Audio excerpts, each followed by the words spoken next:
Okay, good morning everyone. I'm Manjeet Singh. Today we are going to start a new chapter of civics, chapter number 4, understanding laws. Okay, what are laws and why they are needed? So we are living in a society where laws are very necessary.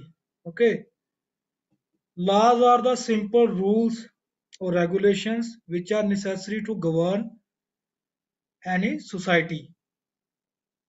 So if you think about a society which don't have any laws, then you will see that there is anarchy all around. Okay, everyone will be interfering in everyone else's life. No one will be following a disciplined life. There will be no peace, and the governance of the country will not be proper. Okay, सो ऐसे society में क्या होगा, किसी को किसी का डर नहीं होगा। जो जिसके पास पावर होगी, जिसके पास ज़्यादा ताकत होगी, चाहे वो मसल पावर है, मनी पावर है, वो बाकियों को डोमिनेट करने की कोशिश करेगा और डोमिनेट करेगा भी। So that's why we need laws. So in a society everyone is not equal. Some are poor, some are rich, some are weak, some are strong. So we have to protect the rights of everyone. Some are in minority, some are in majority. सो हमें सबके rights को protect करना है, सबको protection देनी है, safety देनी है, so that everyone's overall development can be achieved. सभी को बराबर मौके मिले, सभी की डेवलपमेंट ऑल राउंड, चाहे वो फिजिकल है, मेंटल है, प्रोफेशनल है, एजुकेशनल है, इकोनॉमिक है, सोशल है। ओके, किसी तरह भी की भी डेवलपमेंट है वो सबकी जो है वो बराबर हो। इसके लिए हमें कुछ रूल्स बनाने पड़ते हैं। इन्हीं रूल्स को जब हम जो है अथॉरिटी दे देते हैं तो इसको बोलते हैं laws.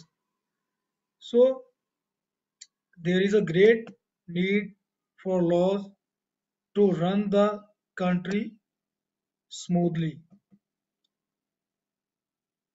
So in a democratic society, these rules are made by consent by the people, and people are represented by their representatives, elected representatives. Okay,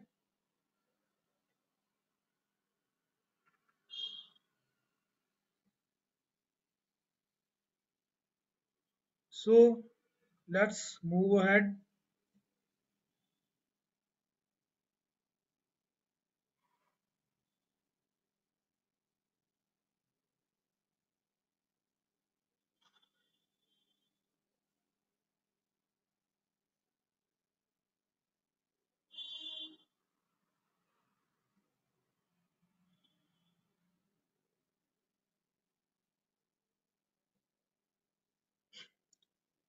Let's see a practice which is being followed in our country since long times, for example, which is called untouchability.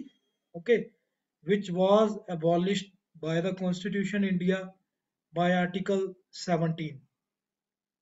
So this practice is a form of social discrimination against some people who belong to the lower sections of the society, or also known as the lower castes.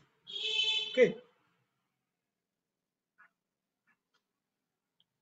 the Constitution of India provides the right to equality to all its citizens, irrespective of caste, color, re- religion, creed, or gender. Removal of untouchability from our society instills dignity and self-esteem among the people of various castes. Similarly, introduction of the Right to Education Act or Right to Information Act strengthens democracy and lays the foundations for building and harnessing human resource of the country. When citizens of a country fail to take the initiative of change, then the government has to take the initiative to implement the provisions of the constitution for a change. Society में बुरी चीज़ों को दूर करने के लिए laws बनाने बहुत ज़रूरी हैं। इसी तरह से सबको बराबर एजुकेशन देने के लिए कॉन्स्टिट्यूशन ने, गवर्नमेंट ऑफ इंडिया ने right to education act pass किया था, जिसके बारे में आपको पता है कि from 6 to 14 years of age every children has to take education. Okay, so no one can deny education for those children. Then right to information act, this was also very significant act passed by the government of India, okay, towards achieving a free and fair administration, okay, administrative जो procedure है उसको clarity देने के लिए उन्होंने RTI पास किया, right to information act. इसमें कोई भी सिटीजन जो इंडिया का है वो इंफॉर्मेशन मांग सकता है गवर्नमेंट से उसके किसी भी काम से। जब सोसाइटी में कुछ बुरी चीजें आ गई हों या कोई अच्छी चीज लाने की जरूरत हो और सोसाइटी खुद उसको ना लेकर आने में फेल हो, तब गवर्नमेंट को पहल करनी पड़ती है, इनिशिएटिव लेना पड़ता है, तो उसको खुद कोई कानून बना के उस चीज को फिर लेकर आना पड़ता है। Okay, that's why laws are very important.